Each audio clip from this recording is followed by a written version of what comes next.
Olá, turma! Vamos à nossa aula de arte, hoje dia 24/11, livro do quarto bimestre, páginas 455 até a 462, na verdade 456, palco e tela. Bom, nas aulas anteriores nós pudemos perceber que as diversas manifestações artísticas elas estão integradas na construção dos povos, da sociedade, na identidade de um povo. E hoje a gente vai conhecer melhor a linguagem das artes cênicas, que abrange teatro, cinema e animação.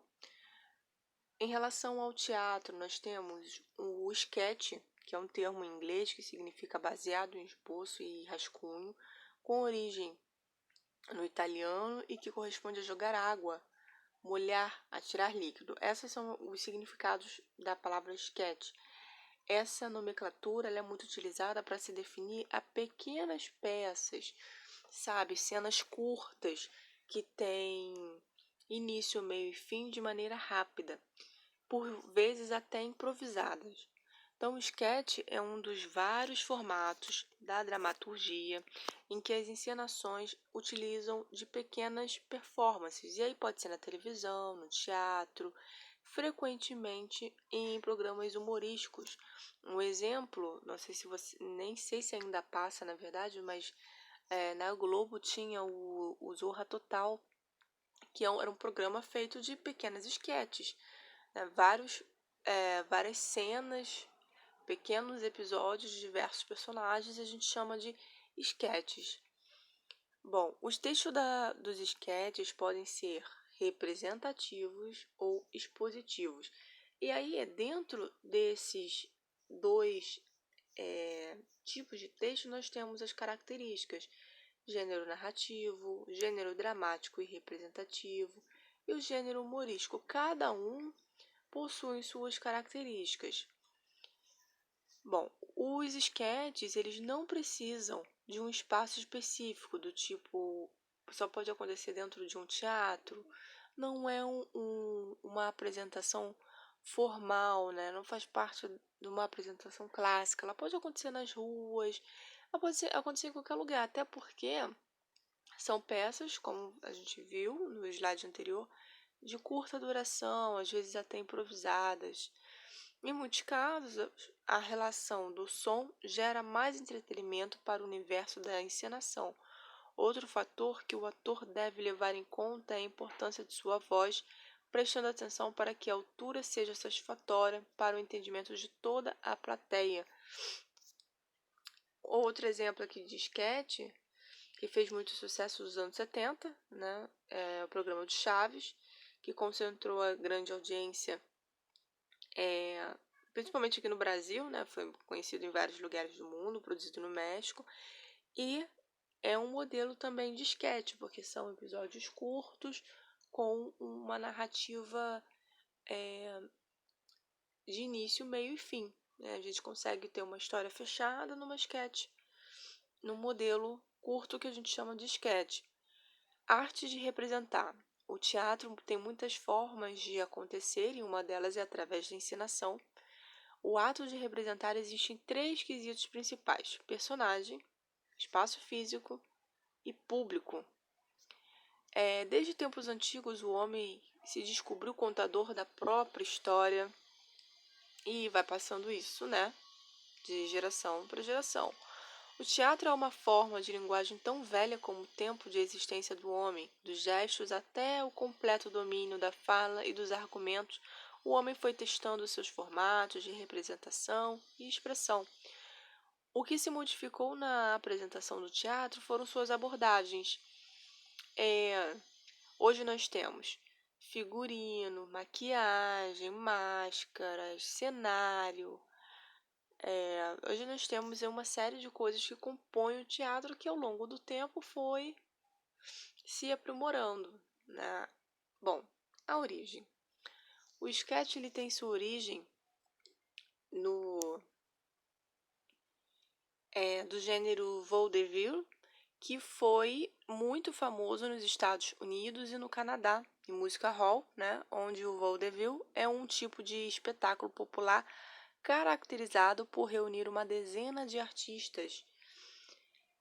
Bom, nos Estados Unidos, esse teatro de variedades caiu no gosto popular na segunda metade do século XIX, ao ser apresentado em bares e casas de espetáculos, geralmente dirigidos a audiências masculinas.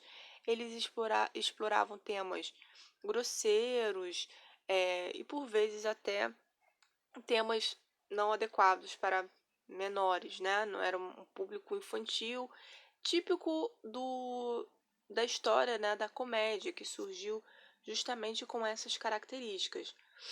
Bom, o cinema de animação. O cinema é uma arte que fascina e envolve um enorme público, e se tratando de preferências, em se tratando de preferências artísticas.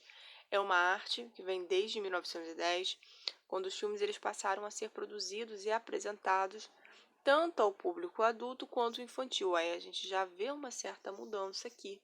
A coisa toda era muito voltada para o público adulto. Porém, 3 anos antes da exibição oficial dos filmes feito pelos irmãos Lumière, que de fato marcou o início do cinema, Charles Emile ele promoveu uma sessão em Paris dos curtas animados de um bom book.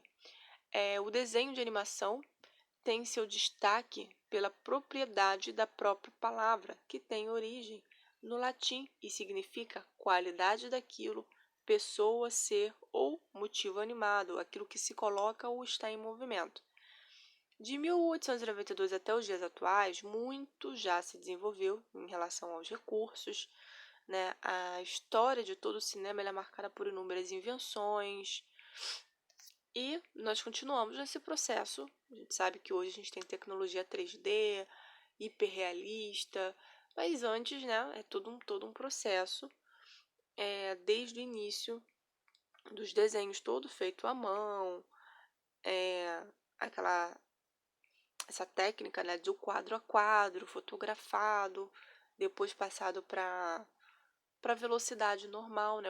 Depois que o quadro a quadro é fotografado, ele é passado de forma, as fotografias são passadas de forma acelerada, e a gente tem a ideia da imagem em movimento. Bom, Fantasmagoria foi a primeira animação que se tem registro, datada em 1908, com duração de quase 2 minutos. Entre as criações da época, na origem dos desenhos animados, surgiu o Gato Félix. Não sei se vocês já ouviram falar, mas este ficou conhecido como um dos personagens de animação mais antigos da história do desenho animado. Ganhou versões, né, durante muitos anos. Até os dias de hoje, tem alguns desenhos do Gato Félix que são produzidos e apresentados nos canais de TV por assinatura. Além do Gato Félix, outro personagem histórico aí é o rato Mickey Mouse, né, criado pelo Walt Disney. Ele tem toda uma história, né? Foi criado pelo Walt Disney durante uma viagem de trem. Inicialmente recebeu esse nome em 1928. O Walt Disney foi vendedor de jornais e vagões de trens. Vendia seus desenhos, voluntariou-se durante a guerra, na Cruz Vermelha. Seu talento para a arte de desenhar foi incentivado por seus pais. Passou muitas dificuldades, enfim, até chegar aonde ele chegou. Foi trabalhando como cartunista, que desenvolveu seus primeiros personagens. E, para sua surpresa, teve alguns de seus personagens roubados, né? Os primeiros personagens que ele desenhou, ele teve a autoria roubada. Bom, o Walt Disney ele criou personagens para atuar nas aventuras junto de Mickey, e estes personagens entraram para a história. O Donald, a Minnie, o Pateta, né, o Pluto. Foi o Walt Disney que inovou e estreou com um sistema de tecnologia, né, trazendo desenhos coloridos. Ganhou 35 prêmios do Oscar e fez história, tanto que os estúdios estão aí para um dos maiores estúdios de animação, né? No ano de 1937, o Walt Disney apresentou seu grande projeto, o primeiro longa-metragem, que foi Branca de Neve, exibindo a história em 83 minutos. o que muitos duvidavam ser capaz de reter a atenção das crianças, porque elas estavam acostumadas, o público infantil, com curta-metragem, que a gente sabe que criança ela perde a atenção muito rápido, né? Então, não pode ser nada muito demorado. Dificilmente uma criança consegue ficar muito tempo assistindo um filme. Mas funcionou, né? O longa-metragem de 83 minutos, que foi a primeira animação de longa-metragem feita pelo Walt Disney, Branca de Neve, rendeu 6,5 milhões de dólares, fazendo com que a história de Branca de Neve mudasse o rumo do cinema de animação no mundo. Curiosidade, na área de animação, os atores que trabalham emprestando sua voz, a gente chama de dublador, até porque é um personagem, né, criado por meios tecnológicos, então a gente precisa de alguém que faça a dublagem, e aí a gente chama de dublador. Da mesma forma, um dramaturgo é o profissional que elabora e dirige as peças teatrais, mas também pode trabalhar com novelas, seriados e minisséries. Além do dublador, a gente também tem um dramaturgo, que é um outro profissional das áreas das artes cênicas.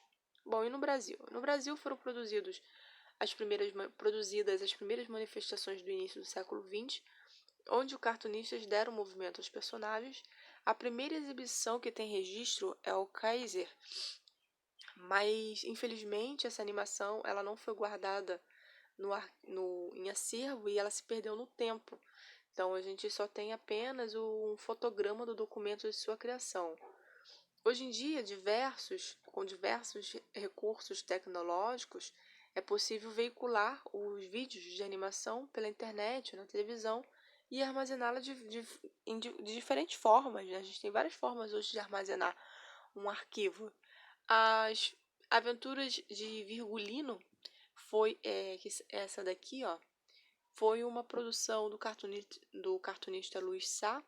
Na sequência surgiu a animação do produtor Luiz Sil, em parceria com o animador João Stamato. Algumas curtas animações, né, que ficaram muito famosas aqui no nosso país. A produção de longas aqui no Brasil ela rendeu até hoje 43 filmes. Os desenhos animados ganharam projeção e se popularizaram devido aos personagens criados pelo cartunista Maurício de Souza, com as aventuras de Turma da Mônica. O sucesso desta produção teve tão boa repercussão que nos anos 80 foram produzidas um total de 5 longas com os personagens da Turma da Mônica. Lembrando que curta-metragem é aquilo que tem até 30 minutos, passou de 30 minutos, a gente chama de longa-metragem. Bom, o Brasil dos anos 90 passou por uma fase turbulenta que refletiu na produção de cinema, principalmente de animação. Em 1993, informação importante isso aqui, ó, surgiu o Festival Internacional de Animação do Brasil, que também é chamado de Animamundi. É conhecido como o maior festival de animação na América Latina, sendo o segundo maior do mundo. Em relação aos avanços tecnológicos, caminhando com os avanços, a gente tem as produções de curtas, médias e longas metragens, feitas com técnicas 2D ou 3D, né? 2 dimensões, 3 dimensões. Um exemplo foi o filme Avatar, que estourou, né, em relação à tecnologia digital, fez muito sucesso em vendas de bilheterias, enfim, porque é uma tecnologia, né, inovadora, muito diferente do que o cinema, principalmente de animação, já vinha mostrando. Atualmente, com a tecnologia, a computação gráfica e a prática da arte digital envolve os elementos tecnológicos, é possível que sejam criados com mais rapidez em arquivos e camadas que auxiliam nos efeitos de movimentos, desenhos e produções de animações em suas 3 dimensões. Bom, para a produção de desenhos animados, tanto para TV quanto cinema, existem diversas técnicas e uma delas é o stop motion. O stop motion, ele funciona assim. Você pode usar qualquer material, massinha, papel, pedras, o que for. E aí você vai fotografando cada cena. Você fotografa, por exemplo, essa galinha aqui, a fuga das galinhas. Não sei se vocês já viram essa animação, mas é uma animação feita toda em stop motion. São todas massinhas de modelar e a fotografia vai sendo feita quadro a quadro. Fotografa a galinha de um jeito, um exemplo que eu estou dando. E aí depois muda ela de posição, fotografa, muda de posição, fotografa, fotografa, fotografa, e assim vai. Depois, essas fotografias, que a gente chama de fotografias quadro a quadro, elas são exibidas numa projeção de velocidade normal. E aí a gente tem o movimento, o filme. Tem aplicativos aí que a gente dá para baixar que a gente consegue fazer isso. Vocês podem tentar isso em casa também. Pode ser com bonecos, pode ser com qualquer coisa, com pessoas. E aí depois você tem o movimento quando você passa a fotografia numa projeção de velocidade normal. Aqui a gente vai ver um exemplo de... Deixa eu parar aqui para explicar. Esse stop motion aqui foi feito com papel. Tudo que vocês estão vendo foi fotografado várias vezes, tudo que está sendo feito. Depois, quando essa fotografia é passada para projeção, a gente tem um filmezinho.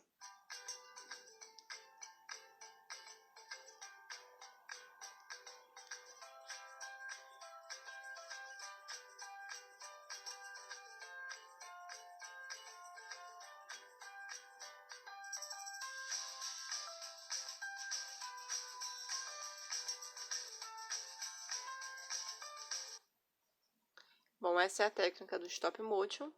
Na aula que vem a gente corrige as atividades. Bons estudos e até a próxima aula.